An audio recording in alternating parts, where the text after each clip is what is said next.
வணக்கம். ரமேஷ் கண்ணனின் சமூக பார்வை யூடியூப் சேனல் மூலமாக உங்களை எல்லாம் சந்திப்பதில் நான் பெருமகிழ்ச்சி அடைகிறேன். இதுவரையும் முதலில் ஒரு திரைப்படத்தை நாம் ரிவ்யூ செய்யப் போகிறேன். அதாவது இந்த திரைப்படம் டூரிஸ்ட் ஃபேமிலி திரைப்படம். மிகவும் ஒரு அற்புதமான ஒரு திரைப்படம். கண்டிப்பாக அனைத்து தரப்பினரும் பார்க்க வேண்டிய ஒரு திரைப்படம் இது. இதில பார்த்தீங்கன்னு சொன்னா, நம்ம டைரக்டர் அபிஷன் ஜீவித் அவர் பேரு. ஜீவிந்த். அபிஷன் ஜீவிந்த் என்றவர் உண்மையிலேயே முழுமையடைந்த ஒரு 100% டைரக்டர். படம் ஃபுல்லாவே பார்த்தீங்கன்னா, ஸ்டார்ட்டிங்லேருந்து கடைசி வரைக்கும் டைரக்டர் தான் டாமினேட் பண்ணியிருக்காரு. இதில வந்து நம்ம சசிகுமார் மிகவும் அருமையான, இயல்பான ஒரு நடிப்பு. அதற்கு ஜோடியாக சிம்ரன். நல்ல கதை.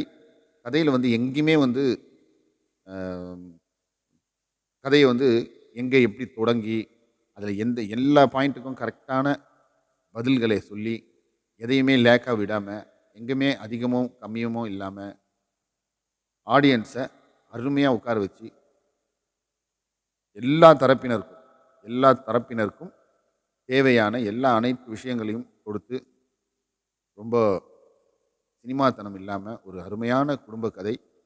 எல்லோருமே பார்க்க வேண்டிய நல்ல ஒரு திரைப்படம். அநேகமாக இந்த 2025ல இதுதான் ஒரு சிறந்த படமாக இருக்கும் என்பதில் எந்த ஒரு தயக்கமும் இல்லை. ஒண்ணும் இல்ல. இலங்கையிலிருந்து ஒரு குடும்பம். அங்க இலங்கை பொருளாதார வீழ்ச்சியினால பிழைக்க முடியாம அங்கருந்து தப்பி இங்க வராங்க. இதுல வந்து இங்க சசிகுமாருடைய மனைவி நடிகை சிம்ரன் இயல்பா நடிச்சிருக்காங்க. அருமையா இருக்கு. அவங்களுக்கு 2 பசங்க. அந்த 2 பசங்களுமே நல்ல நடிப்பாற்றலை நல்லா பண்ணியிருக்காங்க. அதுலயும் அந்த 2வது பையன் ரொம்ப சுட்டியா, ரொம்ப கியூட்டா நடிச்சிருக்கிறான். அருமையா இருக்குது. இவங்க வந்து தமிழகத்துக்கு தப்பிச்சு வந்துருவாங்க. விசா இல்ல, பாஸ்போர்ட் இல்ல, எதுவும் இல்லாம கடல் மார்க்கமா ராம்நாடு டிஸ்ட்ரிக்ட்ல வந்து இறங்கிடுவாங்க. அங்க போலீஸ் இவங்கலாம் வந்து சில பல உதவிகள் மூலமாக தப்பிச்சு வந்துடுறாங்க. வந்து ஒரு ஒரு என்ன சொல்றது? ஒரு நகரத்துக்குள்ள வந்து ஒரு வீட பார்த்து, இதெல்லாம் ஏற்பாடு செய்து வந்து சிம்ரனுக்கு தம்பி யாருன்னு பார்த்தீங்கன்னா, யோகி பாபு. யோகி பாபுவுடைய தங்கச்சி தான் சிம்ரன். அப்போ வந்து சசிகுமார் மச்சான். அவருக்கு இவரு எல்லா உதவிகளும் செஞ்சு, போலியா பாஸ்போர்ட் அது இது, ரேஷன் கார்டு, ஆதார் கார்டு எல்லாமே சும்மா போலியா வச்சு யாருக்கும் சொல்லக்கூடாது. ஏன்னா இவங்க பேசும்போதே இலங்கை பாஷை வருது. அப்போ ரொம்ப வீடு பார்த்து வைப்பாரு. கடைசியில பார்த்தா, எல்லா ஒரு விஷயத்துக்குமே நாட்டு அருமையா போட்டிருக்கிறாரு. அங்க வந்து வீடு எடுப்பாங்க. அந்த வீடு கடைசியில பார்த்தா ஒரு போலீஸ் அதிகாரியுடைய வீடு. அங்கேயும் சமாளிச்சிருப்பாங்க. அவருக்கு ஒரு பொண்ணு இருக்கும்.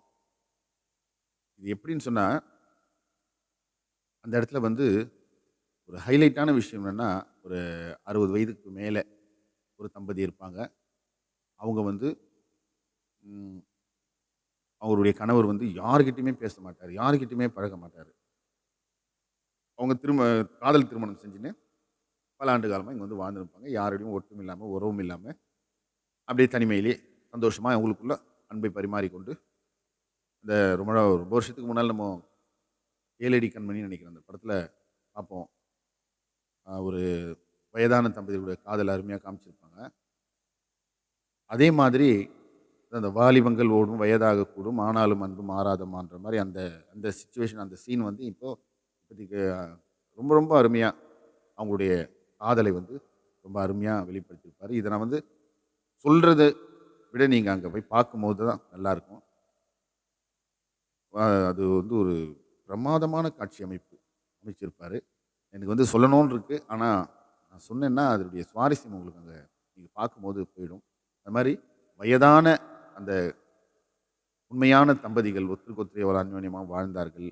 அவர்கள் அந்த ஒரு பிரிவை எப்படி அவங்க தாங்கிக்க முடியாம இருக்காங்க.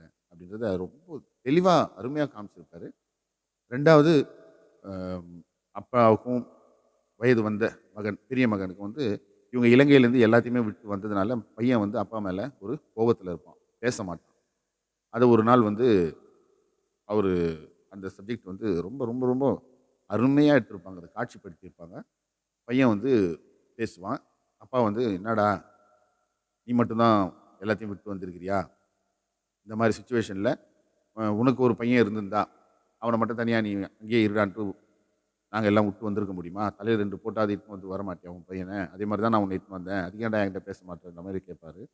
அப்ப அந்த பையன் சொல்லுவான், "நான் அங்க வந்து ஒரு பொண்ண காதலிச்சிருந்தேன்." அது அப்பாவே சொல்லுவாரு. "இந்த பொண்ண விட்டு வந்தேன் நான் வேதனை கஷ்டத்துல இருக்கேன். அதுக்கு நான் என்னடா பண்ண முடியும்?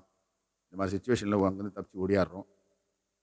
எனக்கு மட்டும் நான் என் சொந்த மண், உற்றவர், உறவினர், நண்பர்கள் எல்லாரையும் விட்டு நானும் தானே வந்திருக்கிறேன்.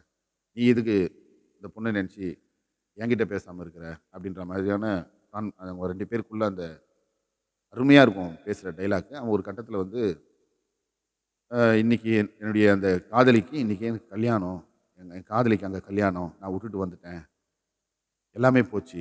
என் லைஃப்ல எல்லாமே எனக்கு போயிடுச்சு. எல்லாம் உன்னால தான். திடீர்னு இது மாரி கூட்டிட்டு வந்துட்டியே அப்படின்ற கோவத்த காட்டும்போது, அந்த அப்பா கேரக்டர் வந்து சசிகுமார் வந்து அவருக்கே உரிய அந்த பாணியில சிரிப்பாரு. சிரிச்சுட்டு என்ன சொல்லுவாரு, "நம்ம கிளம்பி வந்து ஒரு 15 நாள் இருக்குமாடா? 15 நாள் கூட தாங்கிக்க முடியாம இதுக்கு நீ திருமணம்னு சொல்றியே, இது ஒரு காதலா?" அப்படின்னு சொல்லி, "இவலாம் ஒரு லவ்வராடான்ட்டு" அந்த பெண்ண வந்து கொஞ்சம் தரம் தாழ்த்தி ஒரு மாரி பேசி சிரிக்கும்போது, மகன் வந்து ரொம்ப கடுமையா பேசுவான். "இதான் உனக்கு லிமிட்டு. இத தாண்டி நீ பேசாத. உனக்கு என்ன இது?" இப்ப இருக்கிற பசங்கலாம் வந்து நம்ம எப்படி பார்ப்போம்? தன்னுடைய மகனுக்கு வர மனைவியும் மகளாக தானே பார்ப்போம். ஆனா, இவங்களுக்குன்னு ஒரு வே மனைவிய வந்து பேசிட்ட மாதிரி, "உனக்கு அவ்வளோதான் லிமிட்டுன்ட்டு" அவங்க அப்பாவ எல்லை தாண்டி பேசிருவான். அது அருமையா ஒரு பதில் பேசியிருப்பாரு. "கரெக்ட் தான்பா"ன்ட்டு இறங்கி வருவாரு.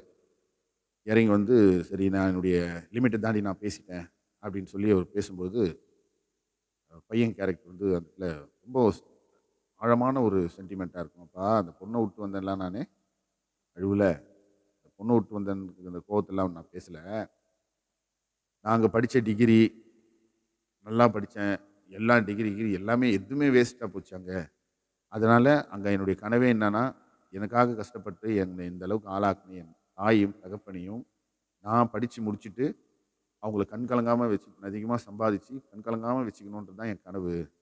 நான் படிச்ச அந்த டிகிரி கிகிரி எல்லாமே எதுக்குமே பிரயோஜனம் இல்லாம அங்க போட்டு வந்துட்டோமே! அத நெனச்சு தான்பா நீ எதிர் வீட்ல போயிட்டு கார் டிரைவரு வேலை செய்வ. அத நான் இங்கேருந்து பார்ப்பேன்." ன்ட்டு பயங்கர சென்டிமென்ட்டா இருக்கும்.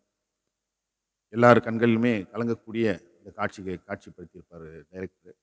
அந்த நேரத்தில உடனே ஒரு காமெடி. அத நீங்க பார்த்து என்ஜாய் பண்ணுங்க. இந்த மாதிரி அவங்க டைரக்டர் வந்து சுத்தி, சுத்தி, சுத்தி, சுத்தி சென்டிமென்ட் காமெடி போட்டு தாக்கியிருக்கிறாரு. 3 மணி நேரம், 2 1/2 மணி நேரம் உட்கார்ந்தோம்னா, பல விஷயங்கள் எல்லாருக்குமே, எல்லா வயது எல்லா வயதினருக்குமே அங்க ஒரு ஏதாவது ஒரு டச். அவங்களுக்கேன்னு சொல்ற மாதிரி ஆன விஷயங்கள் எல்லாத்தையுமே வச்சு, ஒரு இவரு இருப்பாரு. நம்ம எம்.எஸ். பாஸ்கர் சரியான கேரக்டர். அவர் கார் டிரைவர் தேர்றவ அவர் வந்து எப்படி செலக்ட் பண்ணுவாரு? சுயமரியாதை எப்படி அன்ப செலுத்துறாரு, குடுக்குறாரு. ஆனாலும் அந்த டெம்பரரியா வேலைக்கு எடுத்துட்டு, நம்ம ஹீரோ சசிகுமார் போயிட்டு வேலை கேட்டு ஓட்டுவாரு. எல்லாமே கரெக்ட்டா இருக்கும். இருந்தாலும் ரிஜெக்ட் பண்ணுவாரு. என்னான்னு பார்க்கும்போது, அந்த கடைசியில அ வேலை இல்லன்னு தெரிஞ்சதுக்கு அப்புறமும் வந்து அவர் பேசுற அந்த வசனங்கள், மன்னிப்பு கேட்பாரு. "தப்பா பேசிட்டேன் உங்கள, மன்னிச்சுங்க" அப்படின்னு சொல்லிட்டு, இன்னொரு பொய் கூட உங்ககிட்ட சொல்லியிருக்கேன். நான் கேரளான்னு சொல்லியிருந்தேன். இல்ல நாங்க இலங்கையிலேருந்து வந்திருக்கிறோம் அப்படின்ற உண்மைய சொல்லும்போது, அவரு டக்குனு அந்த வேலைய குடுப்பாரு. இந்த காட்சியெல்லாம் மிகவும் ஒவ்வொன்னும் அர்த்தமுள்ளதாக இருக்கும். சம்மந்தமே இல்லாம ஒரு பேச்சுலர் பையன் தனியா இருப்பான். டெய்லி அவன் குடிச்சிட்டு எல்லார் வீட்டாண்டயும் ஏதாவது ஒரு நியூசன்ஸ் பண்ணிட்டே இருப்பான். எல்லாருமே அவன கடிந்து கொண்டிருப்பாங்க. ஆனா, அத வந்து ஒரு ஷாட்ல அழகா எடுத்துட்டு வந்தான் பையன். அவன் வந்து சொல்லுவான், அவன் பேசுவான். அவன் அந்த ஹீரோ கேரக்டர் வந்து அவனுக்கு எந்த மாதிரியான ஆறுதல், உதவி இது மாரிலாம் எப்படியெல்லாம் காட்சிப்படுத்தணுமோ, அவன் தாய இழந்தது கூட அந்த காலனில, அந்த ஏரியாவுல இருக்கிறவங்க யாருக்குமே வந்து அவங்க தாயுடைய கதை தெரியாது. இவன் தனியா கஷ்டப்பட்டுருக்கான். யாருமே வந்து, "ஏன்டா இப்படி இருக்கிற? ஏன் உனக்கு என்ன பிரச்சனைன்னு?" கேட்க ஆளே இருக்காது. அத வந்து இந்த ஹீரோ கேரக்டர் அத பண்ணியிருக்கும். அத சொல்லும் விதம் வந்து மிகவும் எல்லாருமே நம்ம வந்து ஒரு ஏரியாவுல இருக்கும்போது, அவங்கவங்க வேலைய பார்த்துக்கிட்டு, எல்லாரும் ஒருத்தர் வந்து விரோதி மாரி பார்த்துக்கின்னு போறது, வர்றது. இதெல்லாம் வந்து இந்த மாரி இருக்கிறவங்க எல்லாருக்குமே அக்கம் பக்கத்தில ஒட்டக்கூடாது. இந்த மாரி இருக்கக்கூடாதுன்னு சொல்லி, அவங்க என்னமோ பெரிய அந்த தெருவுலயே பார்த்தீங்கன்னா, நாங்க தான். யார்கிட்டயும் பேசி எந்த பிரயோஜனமும் கிடையாது. என் உண்டு, வேலை உண்டு. அப்படியே அடுத்தவங்கள பார்த்தா முறைச்சா மாரியே போறது. இப்படி இருக்க கேரக்டருக்கெல்லாம் நல்ல ஒரு பாடம் இந்த படம். 2வது பையன் நடிப்பு அருமையா இருக்கு. சூப்பரா பண்ணியிருக்கிறான். டைரக்டர் வந்து படத்த செதுக்கியிருக்கிறாரு. ஒரு ஒரு சீனுக்கும் ஒரு ஒரு ஒரு ஒரு இதுக்கும் வந்து பதில். எல்லாத்துக்குமே வந்து finishing touch. Scene by scene கரெக்ட்டா ஒரு கதையை வந்து மக்கள்கிட்ட எப்படி போய் டீசென்ட்டா அவங்களுடைய ஆழ் மனச தோண்டி, அவங்களுக்குள்ள வந்த கருத்த எப்படி திணிக்கணுமோ, அந்த அளவுக்கு அருமையாக படம் பண்ணியிருக்காரு. டைரக்டருக்கு வந்து மிக மிக மிக மிக பெரிய பாராட்டுகளை நம்ம சேனல் சார்பாக தெரிவித்துக் கொள்கிறோம். எல்லோருமே குடும்பத்தோடு நல்ல ஒரு படத்த பார்த்த, நல்ல ஒரு கதை.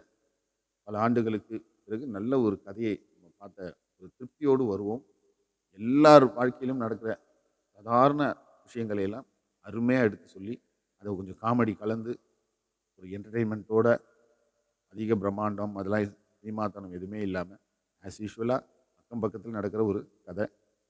இலங்கையிலேருந்து வந்து இங்க எல்லார் மனதையும் கவர்ந்து, கடைசில அந்த கிளைமேக்ஸ் வந்து ரொம்ப ரொம்ப ரொம்ப வித்தியாசமா இருக்கும். சாதாரணமான கிளைமேக்ஸ். ஆனா, இதுவரைக்கும் வராத கிளைமேக்ஸ். வேற லெவல்ல இருக்கும். ஒரு போலீஸ் வந்து ஒரு இந்த இந்த இந்த ஏரியால தான் அந்த இலங்கை ஆட்கள் இருக்காங்க. சுத்து போட்டுடுவாங்க. போட்டு ஒரு ஒரு வீடா போய் செக் பண்ணும்போது, இங்கேயும் வந்து இவன் இந்த நம்ம ஹீரோ வந்து, "ஐய்யய்யோ! என்னடா இது இலங்கை பாஷையில பேசுறா போலயே!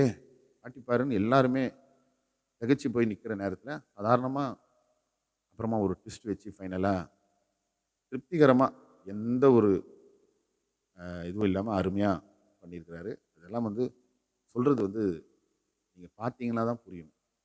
இது எல்லாத்தையுமே நான் பார்த்துட்டேன்றதுக்காக எல்லாத்தையும் வந்து சொல்லிட்டோம்னா, அந்த டைரக்டருடைய அந்த டச்சு, அந்த த்ரில்லிங்கு, அந்த கதை சொன்ன விதம், இது எல்லாத்துலயும் இருக்கிற அந்த சஸ்பென்ஸ், அதாவது சிலதெல்லாம் நம்ம உடைச்சிடக்கூடாதுல்ல. அதுக்காக சொல்லணும் போல தான் இருக்குது. ஆனாலும் டைரக்டருடைய திறமையை நம்ம பாராட்டி, இந்த படம் வந்து இது போன்ற படங்களை நம்ம எல்லாம் போய் பார்த்து, சினிமா இண்டஸ்ட்ரிய சும்மா வந்து ஆ, ஊ, ஆ, ஊன்னு ஒரே டமால் டிமில்னு சுடுறது, சுடுறது, அடிக்கிறது, உதைக்கிறது, கதையே இருக்காது. டமால் டிமில் டமால் வெறும் பிரம்மாண்டம். எதுக்கு போனோம்? தலைவலி, ஒரே சத்தம். இன்னமும் வந்து இந்த மாரி படங்கள் நம்ம ஊக்குவிக்கிறதுனால, நெறைய பேர் கமர்ஷியலா அந்த மாதிரியெல்லாம் போறாங்க. ஆனா, இந்த மாதிரியான கதைகளுக்கு ஆடியன்ஸ் நாங்க இருக்கிறோம். இந்த மாரி கதைகள் தான் எங்களுக்கு தேவ அப்படின்னு சொன்னோம்னா, நெறைய இந்த மாரி நல்ல படங்கள் குடுக்க நெறைய இயக்குனர்கள், கதாசிரியர்கள், தயாரிப்பாளர்கள் துணிந்து வருவார்கள் என்று கூறி விடைபெறுகிறேன். நன்றி, வணக்கம். கண்டிப்பா போய் எல்லோருமே இந்த திரைப்படத்த கண்டிப்பா போய் பாருங்க. டூரிஸ்ட் ஃபேமிலி நல்ல படம். போய் பாருங்க. நன்றி.